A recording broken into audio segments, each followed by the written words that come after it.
दोस्तों, जीवन में अगर शांति चाहिए तो इस बौद्ध भिक्षु की कहानी को ध्यान से और अंत तक जरूर सुनिएगा।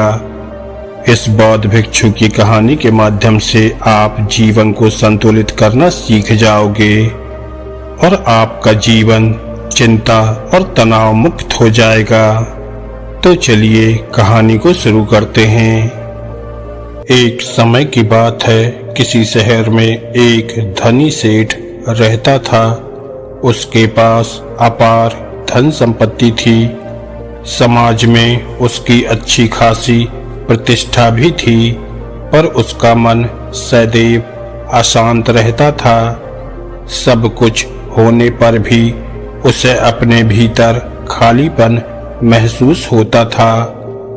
एक दिन उसे पता चला कि शहर के बाहर एक बौद्ध भिक्षु आए हुए हैं। अगले ही दिन वह उन बौद्ध भिक्षु के पास जा पहुंचा। बौद्ध भिक्षु को प्रणाम कर सेठ बोला, महात्मन, मैं जीवन भर धन संपत्ति अर्जित करने के लिए मेहनत करता रहा, सफलता भी मिली, मगर मुझे हमेशा अपनी संपत्ति और प्रतिष्ठा खो जाने का डर सताता रहता है। कोई ऐसा रास्ता बताइए कि मैं खुश और संतुष्ट रह सकूं। सेठ की मनोदशा समझते हुए बौद्ध भिक्षु बोले, शहर में एक व्यापारी है, तुम जाकर उससे मिलो, वही तुम्हें जीवन की सही राह दिखाएंगे। ये सुनकर सेठ मायूस हो गया। उसने सोचा, जब इतने पहुंचे हुए महात्मा कुछ नहीं समझा पा रहे हैं तो वह साधारण सा व्यापारी क्या बताएगा। फिर भी बिना मन से वह व्यापारी के पास जा पहुंचा और उससे सारी बातें बताई।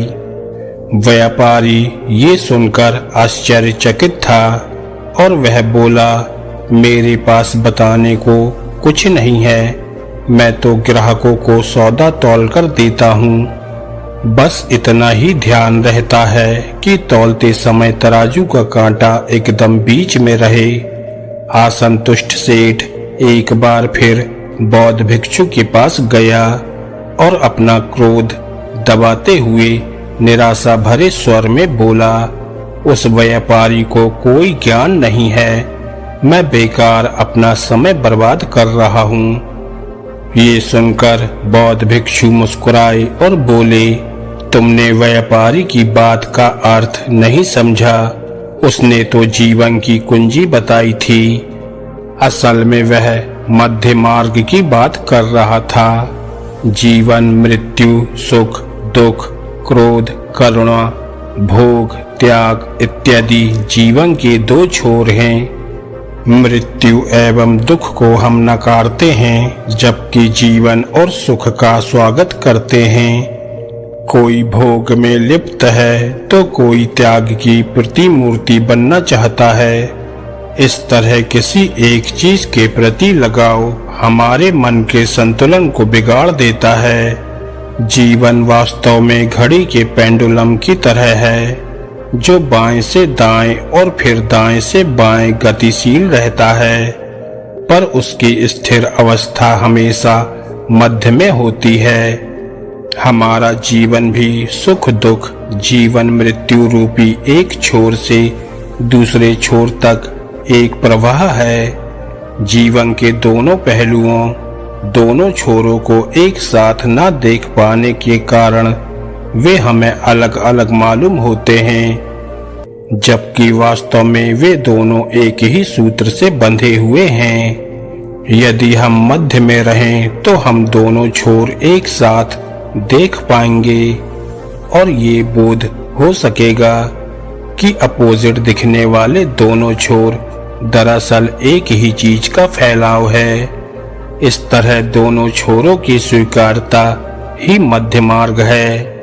इस स्वीकारता में हम संतुलन में होते हैं। ठीक वैसे ही जैसे रस्सी पर चलने वाला नट मध्य में रहकर रस्सी के बाएं और दाएं तरफ झुकता है और अपना संतुलन बनाए रखता है। मध्य में रहने से हम लचीले हो जाते हैं। हमारी दृष्टि सम्यक हो जाती है। हम बाहर और भीतर दोनों तरफ देख पाते हैं। हम सफलता की बजाय सार्थकता की तलाश में लग जाते हैं और हमारा मन चिंता और तनाव से मुक्त हो जाता है। मध्य मार्ग पर चलने वाला व्यक्ति फूल एवं कांटों को एक ही सिक्के के दो पहलू मानते हैं और उन्हें स्वीकार करते हैं। जीवन में तभी शांति बनी रह सकती है।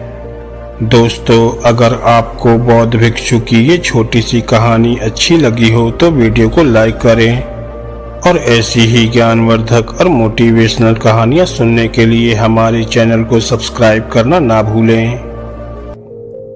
धन्यवाद दोस्तों।